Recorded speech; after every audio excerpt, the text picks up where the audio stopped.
Celery with apple.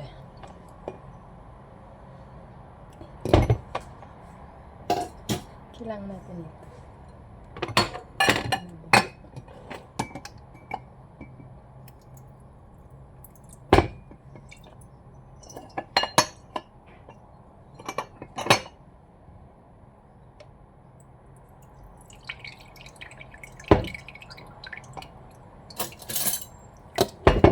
Pupupup.